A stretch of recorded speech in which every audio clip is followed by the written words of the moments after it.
pengorbanannya, kita semua dapat diselamatkan. Katakan amin. Saudara, kalau dulu orang Yahudi, saudara, yang merayakan Paskah, mereka menyembelih anak domba. Tertulis di Keluaran 12, saudara bisa baca nanti. Oh saudara, mereka sembelih itu anak domba, saudara, dan darahnya mereka, oh saudaraku. Tetapi firman Tuhan berkata, pengorbanan Yesus, anak domba yang disembelih, darahnya yang tercurah, itu menyucikan kita sekali untuk selama-lamanya. Katakan amin. Katakan amin. Saudaraku, ketika bangsa Israel masih dalam perbudakan Mesir, Musa diutus untuk membebaskan bangsa Israel. Dan Tuhan berkata, pada malam ini engkau harus merayakan Paskah. Dan Tuhan berkata, ada tulah yang terakhir kali bagi bangsa Mesir. Itu tulah apa? Tulah kematian, saudara. Pasti ada kematian di setiap keluarga, saudara. Ya, anak sulung mati, saudara. Dan dengan tulah yang demikian akan menimpa semua orang bangsa Mesir. Dan bangsa Israel hidup di tengah-tengah bangsa Mesir. Tapi apa kata Tuhan kepada bangsa Israel? Engkau harus potong sembelih anak domba. Engkau curahkan darahnya, dan darahnya kau sapukan di jenang pintu di rumahmu. Di jenang pintu sebelah kiri, kanan, dan atas kau sapukan itu. Dan kalau nanti malam malaikat mau berjalan, maka kalau aku lihat ada darah di muka pintu rumahmu, maka aku akan melewatinya. When I see the blood, I will pass over you. Kalau ada darah di muka pintu rumahmu, aku akan melewatinya. Tidak akan ada kematian di rumah itu. Bangsa Israel percaya kepada firman Tuhan. Mereka patuh, mereka buat demikian. Saudara, mereka sembelih anak domba yang tidak bercacat, yang bercela. Mereka sapukan darahnya di muka pintu rumah mereka. Dan ketika pada malam hari, ketika malaikat maut itu datang dan menulahi semua rumah, saudara, maka di seluruh Mesir ada cerita yang memilukan, karena setiap anak sulung di rumah mereka mati, meninggal dunia. Ada cerita yang kuat, saudaraku, memilukan, yang sangat menyedihkan. Tetapi di rumah bangsa Israel, di mana ada darah disapukan di jenang pintu rumah mereka, tidak ada satu kematian pun menimpa mereka. Kematian tidak bisa memasuki rumah mereka. Kenapa? Karena ada darah anak domba. Lebih dahsyat lagi, saudaraku, anak domba Allah Yesus Kristus sudah mati bagi saudara, mencurahkan darahnya bagi saudara. Sehingga firman Tuhan berkata dalam Yohanes 3:16, bahwa siapa yang percaya kepada Yesus tidak perlu binasa, tapi dosa-dosanya bisa disucikan oleh darah Yesus, sehingga saudara bisa beroleh hidup yang kekal. Saya mau katakan kepada saudara, apakah semua orang Mesir adalah orang jahat sehingga mereka mengalami kematian seperti itu?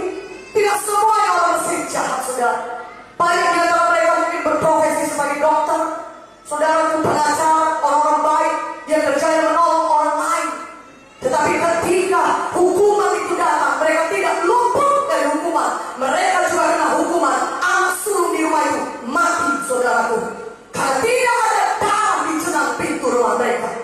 Dan saya mau katakan saudara, apakah orang Israel semuanya baik? Tentunya tidak semua bangsa Israel baik. Mungkin ada beberapa yang baik, tapi pasti ada juga yang kelakuannya tidak baik. Bahkan mungkin dia orang jahat, mungkin dia seorang pencuri, bangsa Israel tersebut. Tetapi kenapa di rumah bangsa Israel tidak ada satupun kematian? Jawabannya, karena di muka pintu rumah bangsa Israel ada darah yang ditaruh di pintu rumah mereka. Saudaraku, pada hari ini, saudara, walaupun besar dosa kita, merah seperti kirmisi, saudaraku, firman Tuhan berkata, Yesaya 1:18, maka dosa kita yang besar itu merah sekalipun begitu banyak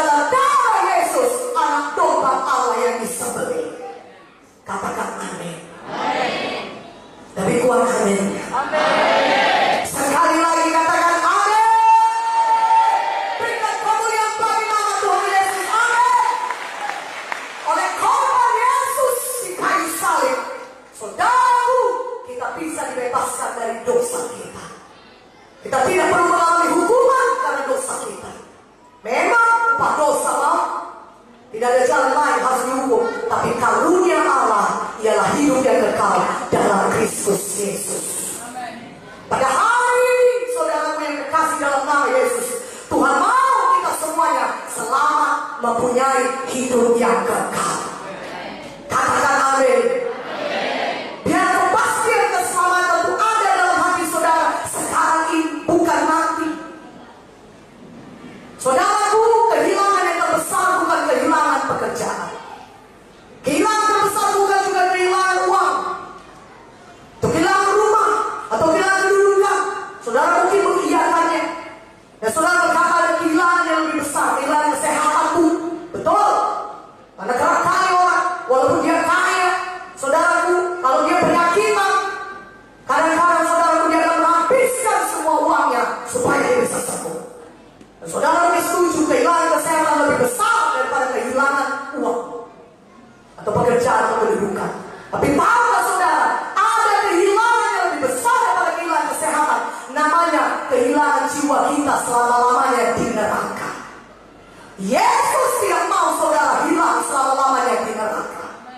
Tuhan Yesus mau semuanya saudara masuk ke surga, bisa memiliki hidup yang kekal selama-lamanya di surga. Untuk itulah dia menanggung penderitaan yang begitu berat di kayu salib. Untuk itulah dia merelakan nyawanya, saudaraku, diberikannya kepada kita. Darahnya tercurah di kayu salib. Untuk apa? Menyucikan kita dari segala dosa, sehingga kita percaya kepadanya. Darah Yesus menyucikan kita, membersihkan kita, dan kita layak masuk kerajaan surga. Berikan kemuliaan bagi nama Tuhan. Haleluya. Kalau nanti saudara baca di Yohanes 9, Tuhan tidak mengendaki seorang pun binasa. Tuhan tidak mengendaki seorang pun binasa, tapi dia mau supaya semua orang diselamatkan. Saudaraku yang terkasih dalam nama Yesus, biarlah pada hari ini saudara memastikan diri saudara memiliki hidup yang kekal, keselamatan jiwa, karena itu mujizat yang terbesar. Memang mujizat kesembuhan adalah mujizat yang besar, tetapi apa gunanya